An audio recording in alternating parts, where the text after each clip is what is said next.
of the doctors who did an old program are going to like hack into the next one and like try to take it over. But I guess that's been a concern in other industries. And so it's a limitation of the platform.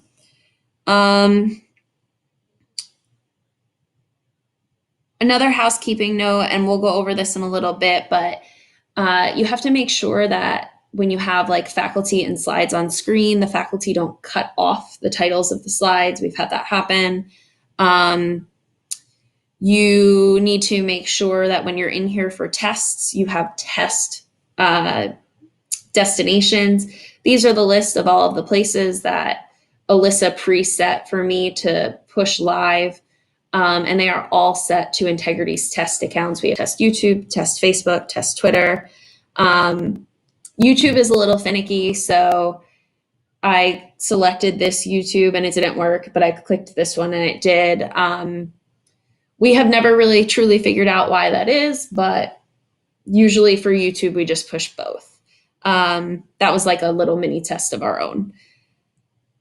So again, 3 people, and I'm going to go into the individual SOPs now because those go into a lot more detail. So when you send faculty the calendar appointment, you want them to log in at least 15 minutes prior to the start time. I tend to ask them for like 20 to 30 minutes, even if they log in and then they walk away. There's a couple reasons for that. The first one is if their tech test was not in the location they're doing the broadcast in, then we need to make sure that they get on okay and have time to troubleshoot. Also, every time someone joins, it destabilizes the audio temporarily. So you want enough time to get everybody on and for the audio to stabilize, and that can take like up to 5 minutes. I always give faculty my cell phone number and Alyssa's cell phone number so that if they're having problems, they can call us quickly and directly, especially because I don't have my email open. So if they're emailing me, I'm not seeing it because, again, you don't want to pull bandwidth. So as the administrator, you're running the show. Like if you've ever been on site for a filming and you see like they're switching cameras and they're telling which camera what to do, that's kind of what you're doing here. You're controlling what the audience sees. So I can see all of your thumbnails here on the left side. And then if I wanted to, I could put Kim on the screen. I could put Alyssa on the screen. I could put Katie on the screen. I could put whoever I want on the screen. It doesn't go live until I press the pink arrow. But basically it lets me change people in and out. And like I said, that's why before, so I just put Katie into the audio and I clicked the pink button. You should be able to hear Katie now. Hello.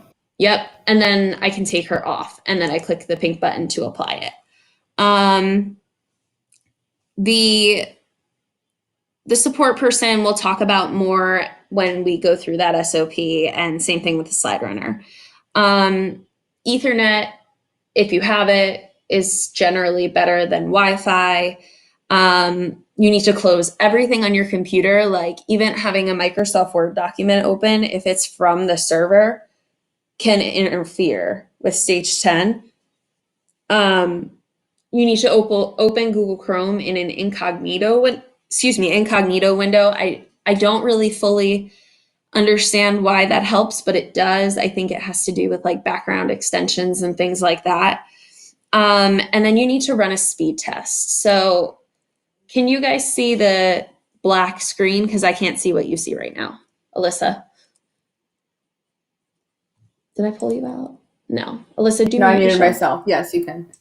Okay, so you can see this. So literally you can just type in speed test and then click run.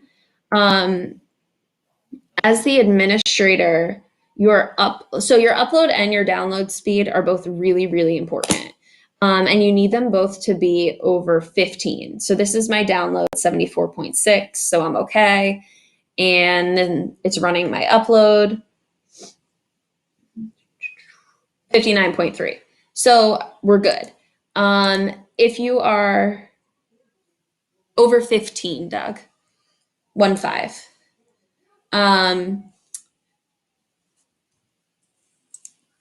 And then if you, for the faculty or for the person running the slides, your upload and download need to be over 10.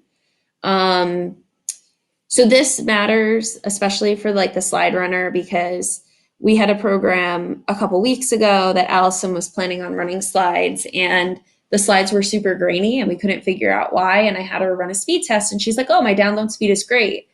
But you're not downloading, you're uploading your feed into stage 10. So your upload speed matters too. So she could stream videos and it was great, but her content wasn't loading into stage 10 the right way. And then for the administrator, which is me at the moment, you can see right here, this little green box. That tells me like my stream health, and that the fact that it's green tells me that what I'm streaming out is good quality. Basically what happens is I get whatever is coming in from all of these feeds, and I download it and then I upload it back out to social media. So that's why both speeds matter. I've found in general, my speed is better at my house than it is at my parents' house. No real reason why, but you may need to like be closer to your router. You definitely don't want your kids like streaming things at the same time if you're doing one of these, things like that.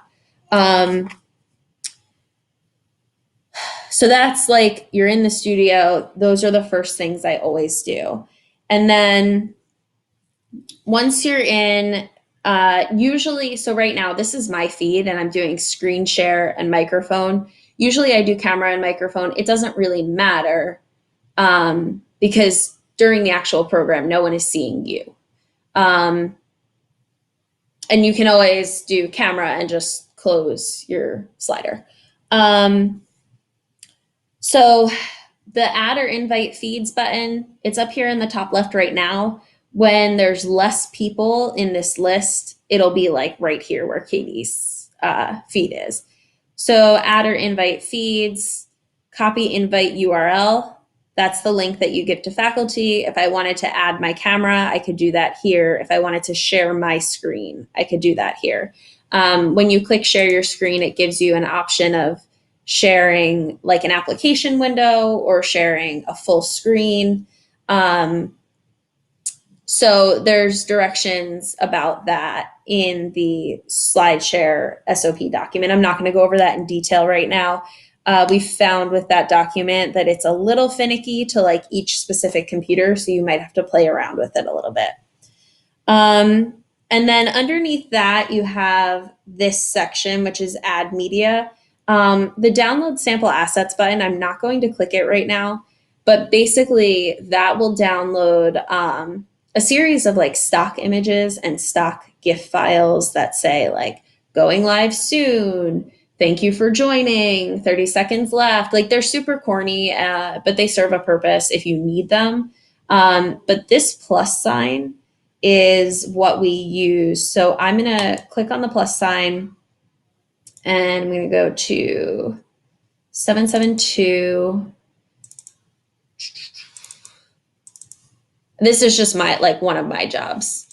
So I have 8 images here. And I'm going to show them all to you. I just need to put myself in audio. So if you're not on the screen and you want people to hear you, they need to be in audio. And it's all drag and drop. So literally I just grab whoever I want and I put them in audio, or I grab them and I drag them and I put them on the screen. Okay. So when 5 minutes ahead of any program, we put the welcome image up. This stays up for 5 minutes, program title, pretest, CME information. Once this is up and we have 5 minutes left to go time, I will actually, Alyssa, I'm putting you back on screen. And Kim and Katie, you guys are the easiest ones for me to reach. I will prep the first scene with the faculty right away. And the first scene is the faculty straight across. You could do 2, you could do 3. These are your layouts up here. If you click settings, which I can't do. Marissa. Oh, We still Okay. see the slide. That makes sense. Let me put that back. Hold on. Thanks, Alyssa. Yep. Okay. So it's going to be really hard to see because it's going to be super duper tiny on your screen. But right here in the top, there are layouts. So right now I'm in like a regular full screen. I could do 2 faculty side by side. I could do 2 faculty in the top with slides in the background, 1 faculty slides in the background, 3 faculty across. While the welcome image is up, so pretend the welcome image is still on this screen. I will get the 3 faculty set up across and the title as a lower third. So these images, the sizes are in the SOP. Now you can see here how Katie and Kim's faces are cut off. In the lead up to the program, I would put this on and tell the faculty, let's adjust your cameras. And then this way I would know that everybody was in the right place when it was time to go live. Katie, I'm just going to mute your mic and Kim, because I hear feedback and it's from me. So basically, Ken creates these images. There's 8 of them. You have the welcome image, you have the title with the provider and supporter statements, you have faculty affiliations, faculty disclosures. For the end of the program, you have a comment below with your questions and claim credit image.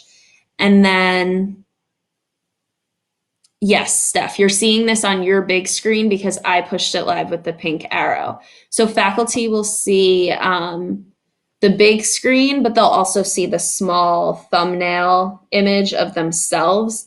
Alyssa, is it in the right or the left corner? It's in the right. So I always tell faculty, if you see yourself in the little image but not on the big screen, you're not on screen. Nobody can see you, nobody can hear you except for me, but I can't hear them. I can see their little thumbnail image here. But if you're not on the big screen and like you need to blow your nose or take a drink of your coffee, like that's the time to do it. And then the end of the program, I have a thank you image. Thank you image. I'm not pushing this to the big screen right now because I want you to still you still can't see. Hold on. Let me change it. All right, there we go. I have a thank you image. Thank you for joining us. Claim credit. Certificates will be issued. More CME, integrityc.com. It's standard. We just changed like the link, and these are Monday night IBD colors. Normally they would be integrity colors. The links are not clickable, Doug. No, but the links are, so these stream out to Facebook, Twitter, and YouTube, and we have the links like in the tweet, in the YouTube description, in the Facebook description. And they'll be clickable there. They're not clickable in the image. We just want them to stand out so people don't gloss right over them. And then I have 2 images that are basically for backup. So this one is just the faculty headshots. If we have a problem with the stream, if one of the faculty videos is not good, if stream health like tanks and everything is pixelated and freezing, usually the audio does not suffer, only the video. So you can always put up the headshots and people will still be able to hear them. We also have this one that Mike had Ken create that basically says, stay tuned into the audio while we fix up the video. Stream health will occasionally like temporarily drop and then fix itself. And I don't usually worry too much unless it's an extended issue. So when faculty, like you could see, I just dropped. Now, part of the reason that I'm dropping is because there's 10 of us, 10 feeds on here. When faculty come on, like when we're doing an actual program, I'll put them on screen and I'll put myself in audio. And I'll basically say like, hey, how are you? Like your video and audio look great. Like that's the first hurdle. if we're doing a tech test, I'll just explain to them like what happens the day of. So 5 minutes in advance, we'll put up the welcome image. At the start time, we'll put the title 3 across. The moderator will introduce the program. Everyone will introduce themselves. I make sure to tell them that we are sharing slides. And so if they would like to prompt us by saying next slide, that's fine. If they want to just kind of do it naturally, we've had some faculty who are very good at saying, and on the next slide you'll see, and that's of course a smoother transition, but whatever it is, it is. Generally speaking, we tell them like they don't need to be business professional. Business casual is okay. I mean, like it's Twitter, right? So most people are like watching this on their couch in their pajamas.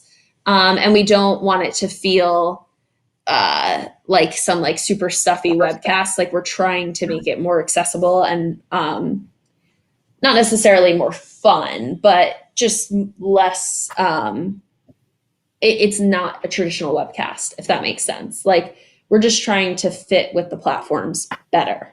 Go back to, okay.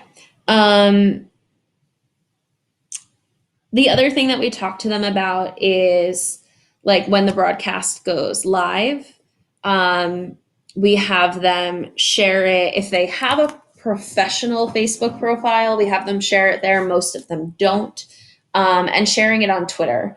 So we've recently run into a couple of issues with Twitter, where if you do a regular retweet with no text, the video will appear as a video on our profile. Like if we retweet it from somewhere else. If you quote tweet, which is like retweeting with a comment, like when you share a post and you put like your own little blurb on the top, sometimes it shares as a video and sometimes it does not. It seems to depend on the amount of text on the video of the original tweet. So it's something that we kind of have to play around with and test some more, and we're still working on that. And hopefully we'll be able to pinpoint like exactly where the limits are. But another thing that we did for faculty is we literally created a GIF file and it said live now on Monday Night IBD, and the 3 faculty headshots popped up. And we gave them that to share when it first started. And that seemed to work well. So I'm going a little out of order here and I apologize. Something really important, this is probably most important for the person sharing the slides. All integrity faculty should mute themselves before the program starts. And that's like this little icon right here. You should all see an option to mute yourselves as like presenters, but I can also manually mute you from the back end. And so, Alyssa, do you have slides up that you can share? No, but I can get them in 2 seconds. All right. So basically, and the reason that I'm pointing this out is when Alyssa shares her slides, I'll put her on the screen and her face is not going to be on the screen, just like my face is not on the screen now, but her feed is on the screen. And that means her audio is in the feed. I'm ready. Okay. So I'm going to put her up and she'll share her screen. Give it a second. Okay, Alyssa, go ahead and talk. Hi. So see how you can still hear her. So if Alyssa's running the slides, right, and I'm just gonna, oops. Sorry, Kim, you're like just in a really convenient place. If Alyssa's running the slides and Kim's the presenter and Kim's going through the slides and Alyssa's dog barks and she's not on mute, the audience is going to hear that. So I just generally, whoever like our slide runner is, I'll manually mute them in the back end. And it's just this little speakerphone button. Something Kim pointed out that Alyssa and I were not aware of when we had her go in is this little blue toggle up here and the two headphones. So right now it's toggled to the live audio. You can toggle it to your preview audio. So like right now, you guys have my screen share. And if I had set up, sorry, Aim, if I set up the three of you across, if you guys started talking before I put you on live, I wouldn't be able to hear you. So you can toggle to the preview audio, but honestly, I would not recommend it. I would say stay on the live audio because that's how you know where the faculty are in the slides and in the presentation. You'll have a moderator guide that you'll need to create, obviously, but it's just like a live program moderator guide. So it has like the discussion, the slides.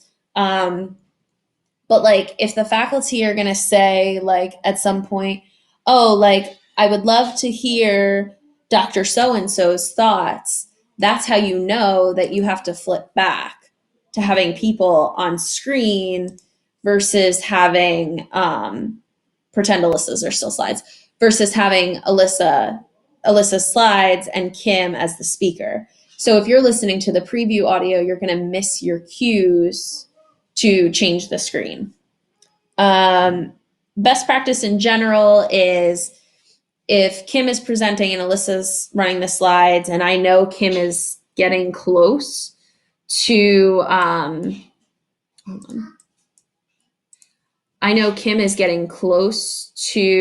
being ready to pull in the other speaker again, I can set my preview so that Kim and Katie are side by side. The audience is still seeing the slides until Kim says, okay, let's ask Katie what she thinks. And then I would press the pink button, but it's ready to go.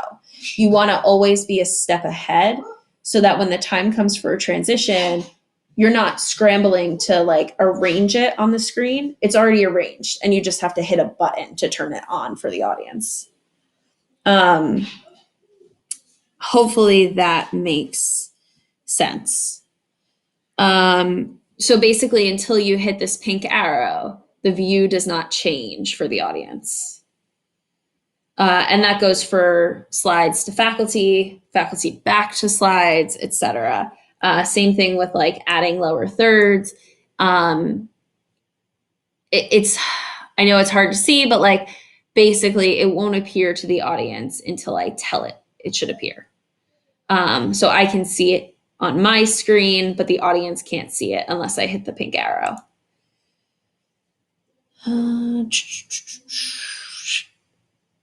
At the end of the program, you put up the thank you image, you push it live, and you make sure everybody's out of the audio at the bottom, including yourself, including the faculty. And that stays up for 5 minutes. You use the chat and just say like, thank you so much. It was a great presentation. I don't need anything further from you. Like, have a great rest of your day. And that will prompt them to log off. I always let them know ahead of time too, that once this image goes up, they're free to go. Like, we don't need anything else from them. And then once the 5 minutes are up, you would hit this stop all button and that turns off all your destinations. I generally don't leave stage 10 until the support person who's monitoring the feeds on Facebook, Twitter, and YouTube tells me, yes, they've all ended. Because there's a delay between when I hit this button and when the message gets to the social media platforms. They can also be manually ended on those sites, and sometimes they have to be manually ended. But there's more details about that in the support SOP. Once everything is turned off, if you're on live destinations like our real Facebook and our real Twitter accounts, you need to change the destinations, which you do by hitting the settings button up here in the right corner, but I can't change it because right now we're live on platforms. so that I think I can still record that part, but I have to turn off the destinations before I show it to you. And then you want, either you or the support person can do that and also pull the recording down. So you can see like here, we're recording, and that turns on automatically when you turn on any other destinations.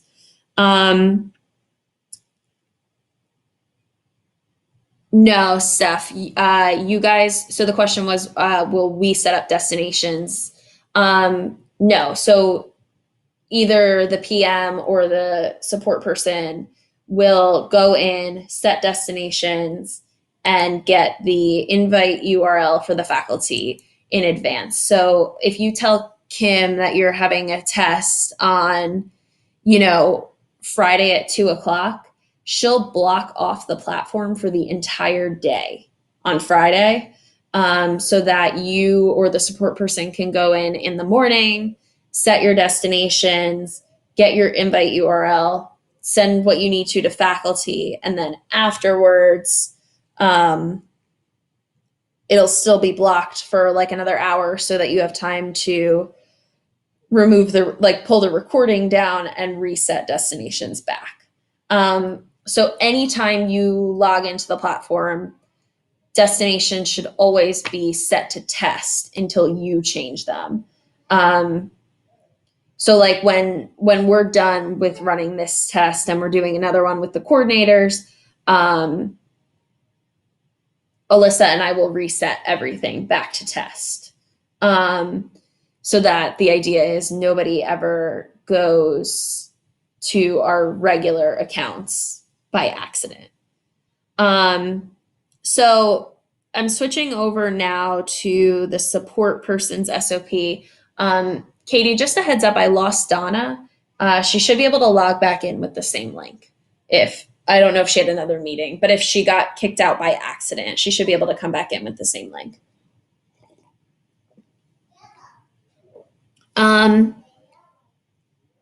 So for setting the destinations, we have a full SOP on that. I'm going to see if I can. Before.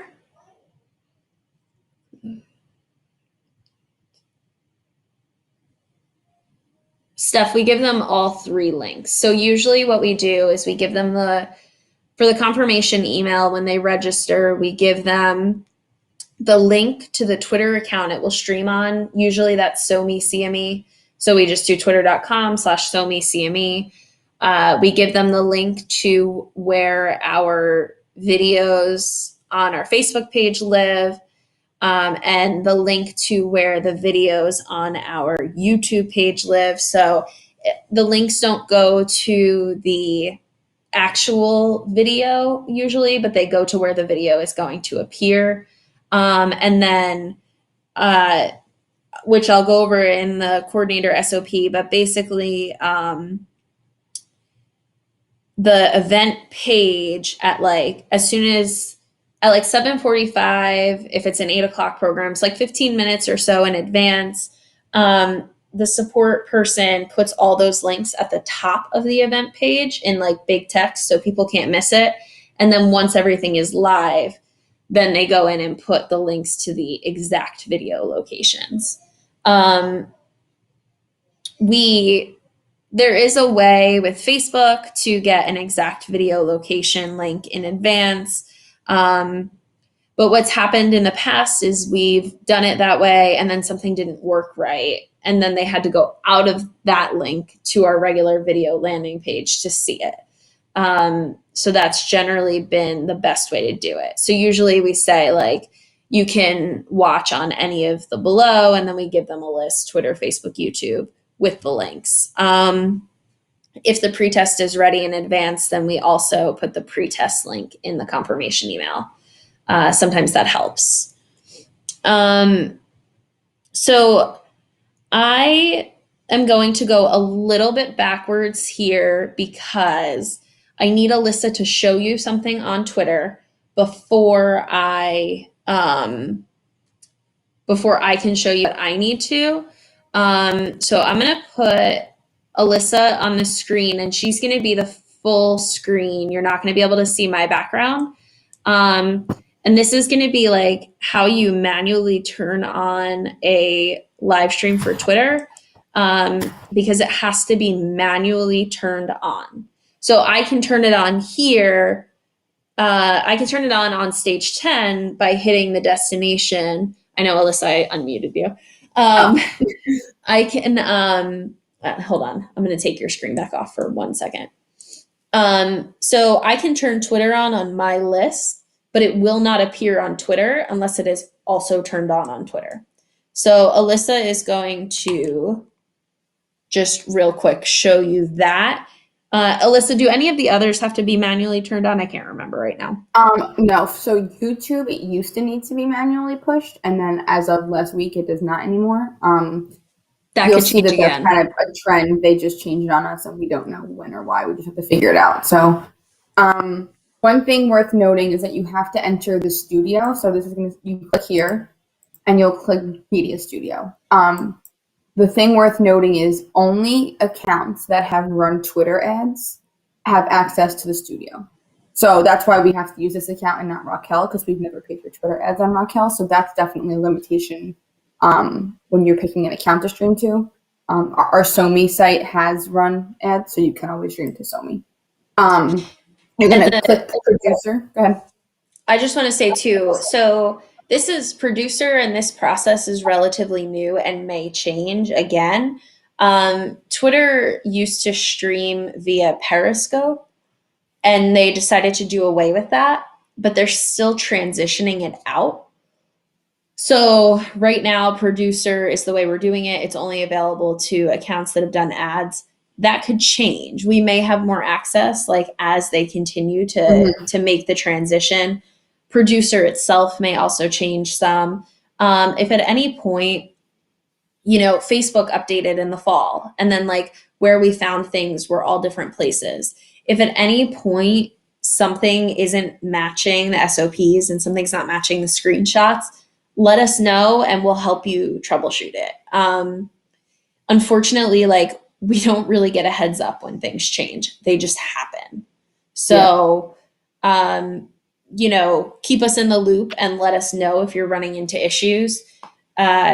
Because if it's not changed in the SOP, we probably just have not stumbled across it yet. Okay, so once you're in the Media Studio, you're going to click Producer on top here. That'll take you to this page. So prior to the test, I created a destination for Larissa, and how you do that is you go in Sources, and you create a source, right? So I'm not going to do that right now, but you go in, you create a source, and it gives you a URL and a stream key. This is what Larissa put in, or I put in for her, to stage 10 to link it to this Twitter platform, right? And I'll show you that in stage 10 once I stop streaming to Twitter. But I needed to stream to Twitter so Alyssa could show you this part. Yes. So when it comes time to push it live, you're not going to do this. This will already be done. You're going to stay in broadcasts, and you're going to do create broadcast. You're going to name it whatever you want to name it. You have to pick a category. I usually do science and education. It just seems right. And then select a source. So you're going to select whatever source you put into stage 10. So I put stage 10. It should do a preview. Ooh, I'm echoing. Oh, I don't hear an echo. Let me mute myself. No, it was me. The video was playing. Okay. Oh. So you're going to do create broadcast, right? So now that I create the broadcast, it exists. It's still not on Twitter until you tweet it. So you're going to hit tweet, and you're going to write as text, and then you tweet it out. And now you should see it right there on the profile. Pretty easy. Just a note, and Alyssa, we should add this to the SOPs because I don't think it's in there. You want to create the text for the tweet and also for the Facebook video and the YouTube description, like all of that in advance. so that Yeah, when I have the a support document. person, yep. So when the support person is tweeting on Twitter, they just have to copy paste it. They don't It's have also to type it in. important to note that the character limit for tweeting out this way is much shorter. So you have to play around with it and test it out, like through doing it on this test account. Then, so now that it's going, you can click it here and you can see it. I don't really make any changes here. And then if Larissa were to end it and it didn't end or something, you would just hit end here and it would manually end it. Steph, yeah, we can put, we'll put a note in the SOP for having that prepared and sample language. It's pretty simple. It's usually like live stream with faculty A and faculty B, CME info, link, pretest, link, claim credit, link, and a supporter statement. That's usually like the entire thing. And that takes all of our character count. And Okay. we do a different one for Facebook versus YouTube versus Twitter, depending on, the character count and the needs and style. Yeah, Facebook and YouTube are pretty similar, but Twitter we have to play around with. All right, I'm going to turn off Twitter, and it's still recording. Hopefully it's still not going to let me go into destinations. Okay. So basically, when you go into this settings button, there's an option for destinations, and you'll see like things for connecting. You'll see these icons. So you'll see Facebook, you'll see RTMP, you'll see YouTube. Basically, we use RTMP because it allows us to go to multiple accounts on the same platform. So we can do 2 Facebook accounts, whereas if I connected via Facebook, I can only do 1 Facebook account. So if it's not always important, but if like when we're streaming with Monday Night IBD, we have to stream to their accounts. And then if we want to also stream to ours, then it's 2 Facebooks and 2 Twitters. You can stream to a maximum of 5 accounts. And RTMP allows you to do as many of one platform as you want, up to 5. You do need like administrator access to Facebook pages. You need logins for YouTube, logins for Twitter. So if you have a faculty, like you can't just like pick their account. You need full access to their account to be able to stream to their account versus to ours. And so usually that's why we stream to ours and have them retweet it and promote it. Usually they retweet and promote in that 5-minute window right before the program starts. When you push live to all the places, there's generally a delay before you see it go live. That's why we do the full 5 minutes with that welcome image. It's to offset that and to make sure we have it live on all of the platforms before the faculty start talking. So I think, for setting the destinations, like Alyssa, I'm going to put your screen back up. If you can show like where in Facebook and YouTube you pull the information from, I think that would be good. And then you guys will see when you create an RTMP, you're literally just copy pasting in the stream key and the link. Like it's not hard. No. Getting it from Facebook and from YouTube is the harder part. I wish I could show you the RTMP on Stage 10, but it's not going to let me. You literally just copy paste. It's so simple on Stage 10. Okay, so how do you do it on Facebook is you go to pages. We want to be sure we're doing the test account. So right now you can see us here, but if you wanted to make a new one, you would go to create a live. It's going to be really slow. There we go. It doesn't want to. No, doesn't like me today. So a new thing that they rolled out, which I think is kind of cool, is they create an event now to go with your live video. I don't know why they did that, but I think it's pretty cool. You're going to go to... Oh, yeah, there you go. Oh, Never mind. schedule a live event. And on the left here, you're going to input all your details. So it may not let me because I'm doing one right now, of course. But you would just do the test name, the name, start time, date, and a description. This description is where you would put these pre-made descriptions. Sometimes when we schedule, we don't have them yet. So you can go in and edit this when it's live and it won't mess up your video at all. You pick a category, you click next. I usually don't put a cover photo just because it's not necessary. We go live and the welcome image serves the cover photo. And then it'll show up just like this here, how it is now. It'll give you a stream key here. This is the stream key you copy. And then to get you go to upcoming live, and you're going to set up live video. So we have one coming up at 11 too, so I'll show you that one. Set up live video. You want to make sure you select use stream key, not use camera, because you're not going live from the local camera. You're going to use Stage 10's information. Server URL and stream key. You just copy and paste them right into Stage 10, and that's all you have to do. It's once you do it a couple times, it's pretty intuitive. It's not hard once you get the hang of it. And you can set that up in advance. You don't have to set that up 5 minutes before your program. Like Alyssa set up the destinations for today yesterday, and they're all still here until somebody changes them. On Twitter, we don't schedule a time because you cannot edit like the same way that you can edit in YouTube and Facebook. So if you were supposed to start at 10 o'clock and the faculty is 10 minutes late, it's going to start at 10 o'clock, whether there's a feed or not. So then when in the archive of the video, you're going to have a limited space in the beginning. So it's schedule it, go in and push it live how I showed you before. For YouTube, this is what it looks like when you log into YouTube. Make sure you're in the correct account, ICE Test. If you're not, you can switch accounts here. We're going to stay in ICE Test. Okay, we're going to go to Create and Go Live.